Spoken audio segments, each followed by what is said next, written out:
Hey guys, it's Brandon Miniman from PocketNow.com. The Samsung Galaxy Tab 7.7 is running the TouchWiz interface, but on an Exynos 1.4 GHz processor. Super fast, the same chip that's found in the Galaxy Note. How fast is it? In this video we're going to find out. Let's get to it.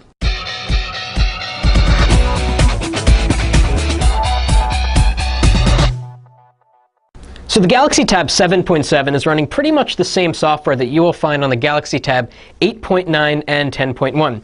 We're on Android 3.2, which is of course Honeycomb, and as most of you know, Honeycomb is quite slow and quite horrible. And you're going to see a lot of examples of why it's slow and why it's horrible, even on this device, which has a 1.4 gigahertz Exynos processor. Ice Cream Sandwich cannot come soon enough. The development community has still yet to get Ice Cream Sandwich even on a beta or alpha form on the Galaxy Tab 7.7. So of course we've got the TouchWiz interface here, which has a variety of widgets that you can add. You can go up here and press the plus button and add more widgets.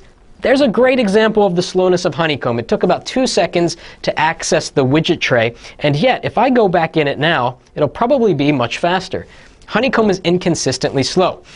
So here, of course, we can flip through all the widgets that we get in Honeycomb and in TouchWiz.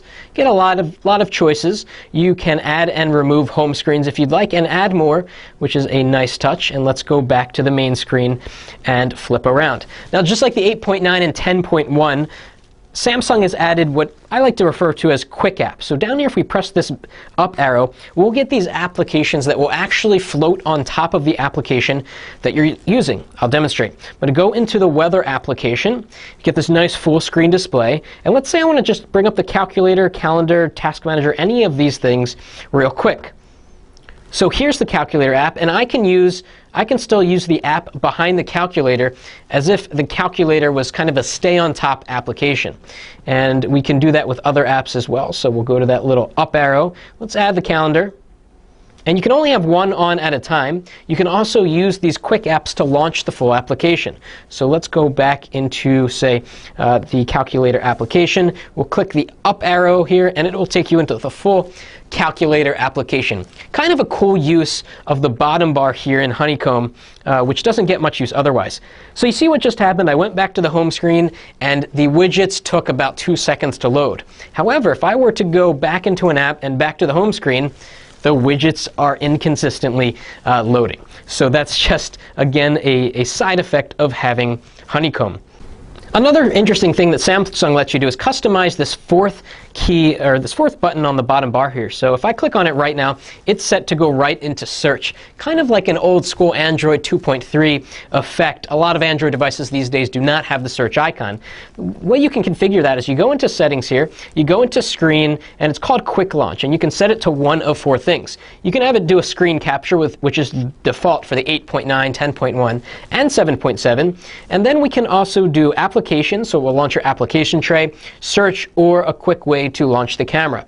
So a really cool customization feature there, and we're going to go back to the home screen. Now, of course, with Honeycomb, we've got the Honeycomb application tray, which is probably very familiar to most people. You can actually edit the application tray here. This is a little Samsung touch. We can move items around, reorder them, so that you can have the apps that you use the most frequently up at the top.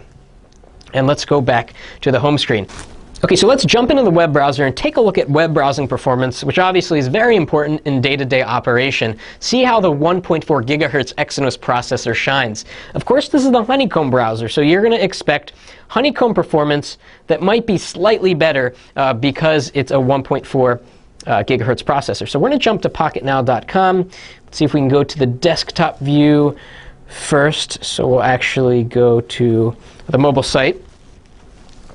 And of course, we can go up here and we can do a few things. We can print, although of course, you can only print to a Samsung printer, which is a little bit ridiculous. And we've got the standard settings here that is set up in a 2-pane grid. It's set the home page. You can do Google Chrome Sync, which is nice, so it'll keep all your passwords up to date.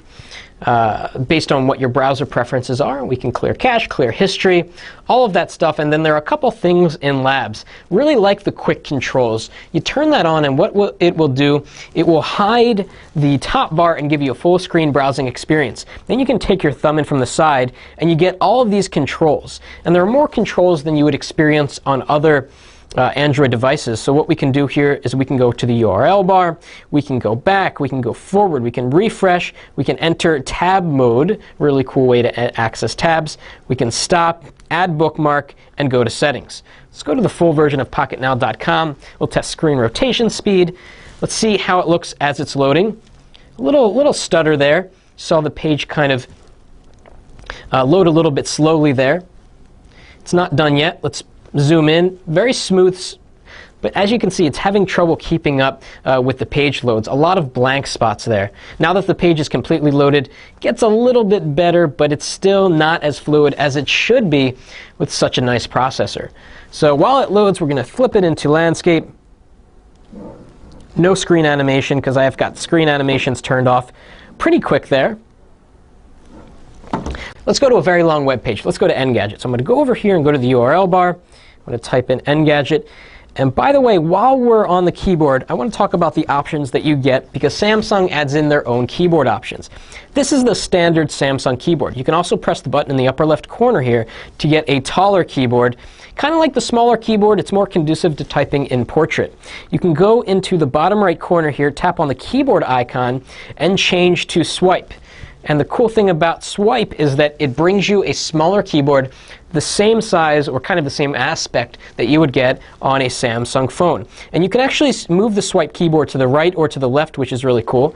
If you go into landscape, you can do likewise. So you can move it around on the screen, or there's actually a button to expand it to fit the entire width of the window. So a lot of keyboard options on the Galaxy Tab 7.7, which is quite great.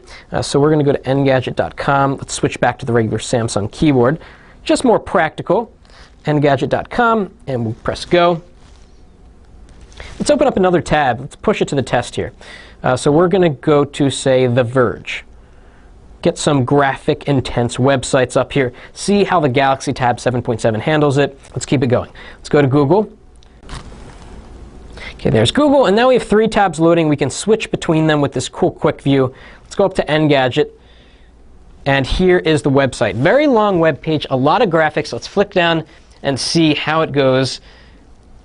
Not the smoothest thing in the world. It gets the job done, but again, Honeycomb really keeps it back. If you were to put an ice cream sandwich ROM on this browsing experience would be immediately improved.